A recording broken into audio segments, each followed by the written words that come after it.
Excuse me. Water. Siddhartha by Hermann Hesse.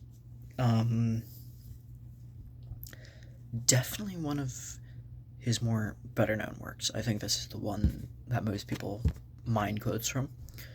Um, it's told in a simpler but not reductive, not truncated style that's like almost childlike, that's as if it's being conveyed to a child, and that's probably why it's one of his more popular works by Hesse, is because it's not bogged down. And I don't mean that in a bad way, because but it's not as um, kind of culturally kind of filled, or um, it's not as absorbent or like thick, heavy laden with words and references to things like German culture, like you get with Steppenwolf, with like or like the musical references, or the um, humanities and the different things that you don't need to know a lot about Weimar type, Goethe type,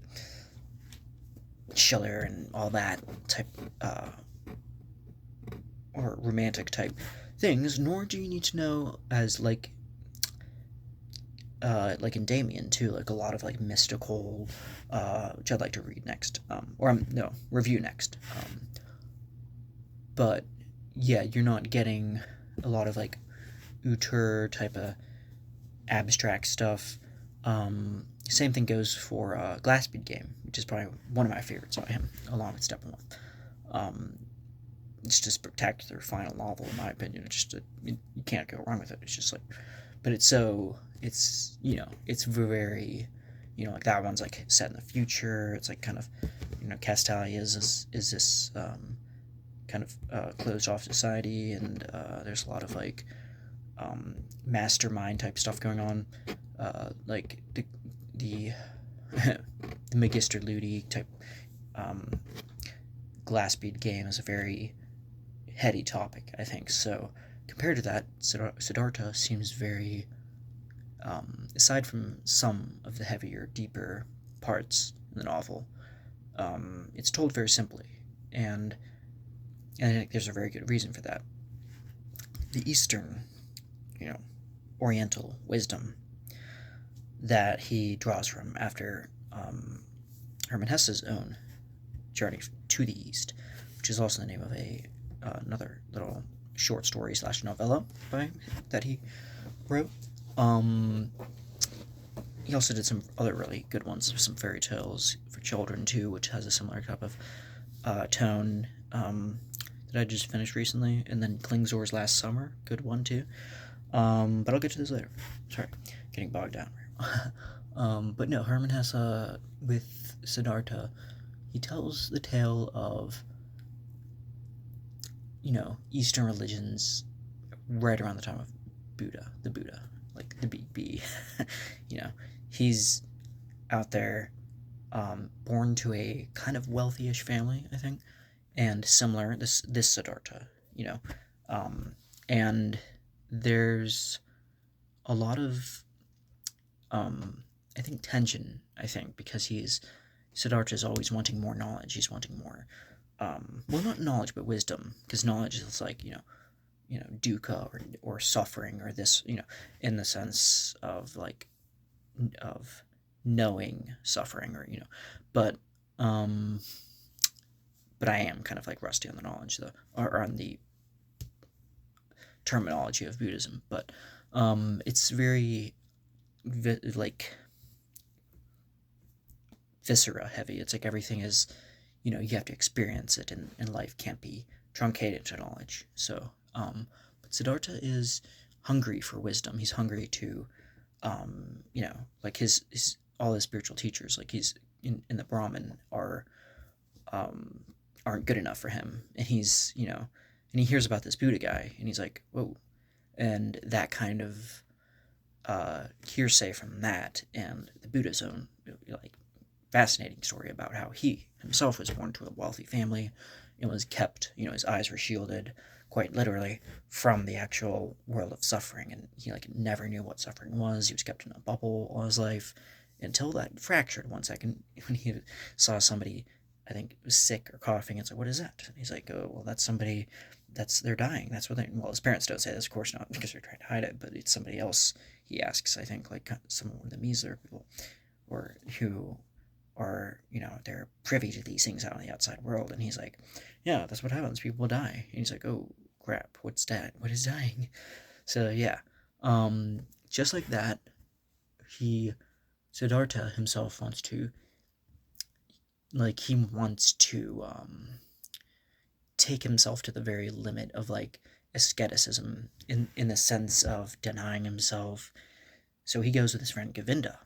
Govinda is like another, he's hungering for the same stuff too. He's like kind of like minded, childhood friend of his, I believe.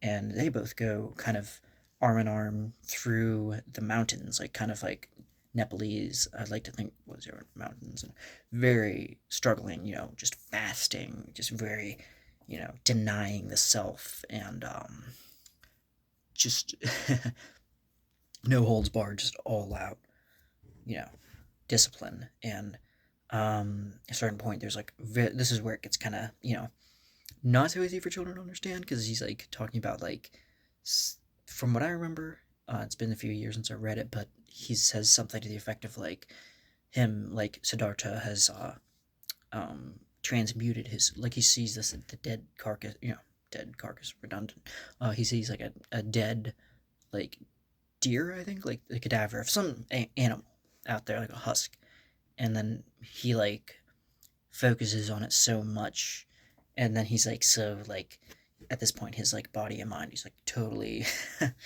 are like one, I guess, and he's like transmutes his soul into the soul of that, because he's one with everything. I guess that's like the concept of Zen, is that one with everything, like everything is Zen, like you're the eagle in the sky, or even the clouds, immaterial things are Zen. So that which is dead and dying dead or long dead, like in the case of this thing, and he's beginning to all those barriers to shatter, and that's all fine and dandy in the sense that he's like, yes, I've finally reached some form of enlightenment, but he's still not hungry, or he's still not satisfied. So Siddhartha goes down into the village. It's for Zarathustra, not the old prophet, like, Zoroaster necessarily, but the Nietzschean Zarathustra, in Thus Spake, in the sense that he goes like, the down going into the, I've become like a bee that is, gathered too much honey, and I must release my, it's very beautiful, but I get the sense that this is where it's similar to that.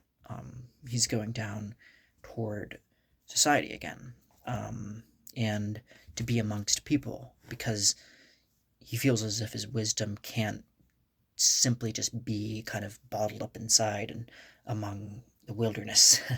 He feels his wisdom must be spread amongst the people.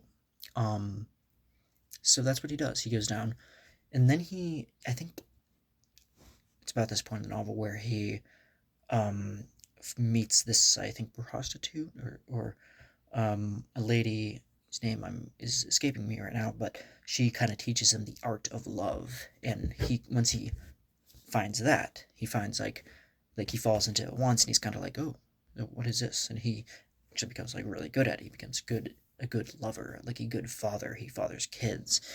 He gains weight, or he's no longer this kind of shell of a this very husk of freezing up in the Alps, or I'm sorry,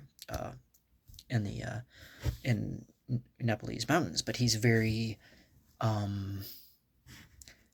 like regaling in life and the simple pleasures, but it's too hedonistic. Like he's kind of just, it's all very lackadaisical, very sedentary. He's kind of like chilling out in regular bro terms. And yeah, he's it's only a matter of time before he starts to feel empty inside again, because he's like, what is like any of this? Like, what does any of this mean? Like, I've gone from going up there to like trying to religion life, and I can't find it.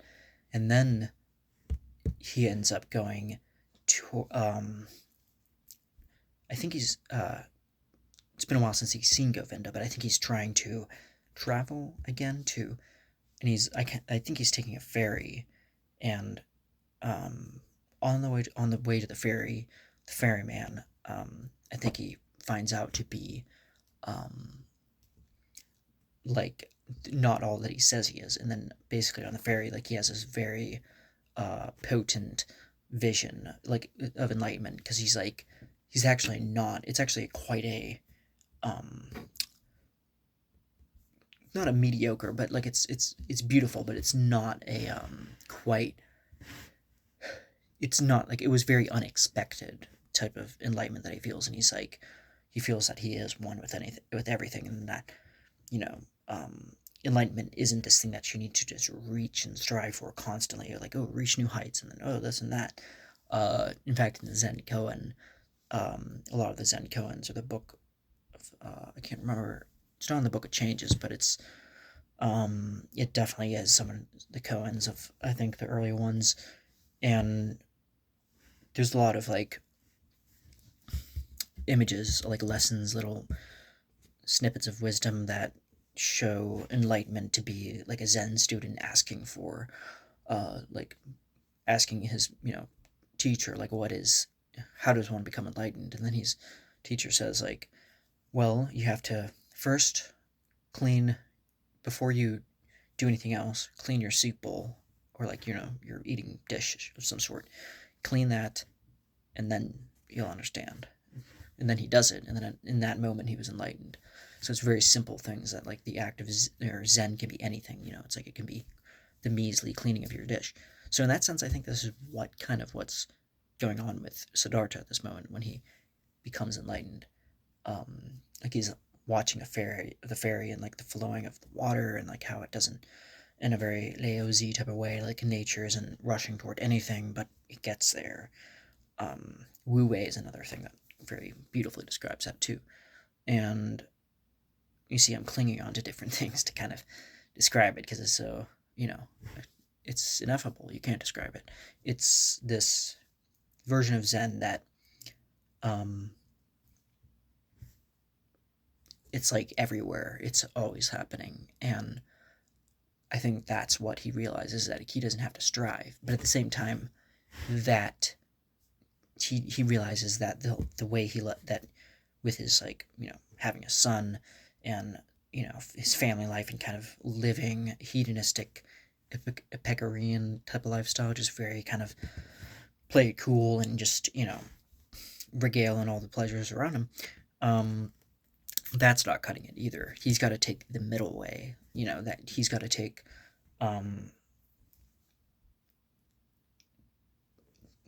the way between total it's not just about, but it's a way of like again, it's hard to describe, but it's the middle way between total kind of abnegation and denial of the self, and then there's also um, acknowledging that you too are human, and then within you have these very human impulses and compulsions, and that there's no way of getting rid of those entirely. So it's kind of this reaching of like almost like a stoic ataraxia, a sense of like calm knowing and regarding that you're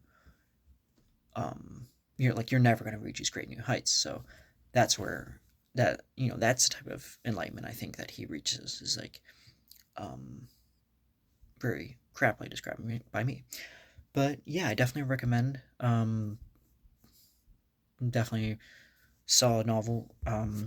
Like I said, the parts that get a little bit deeper, I do think I like even if you're reading it to kids, I don't think it would necessarily.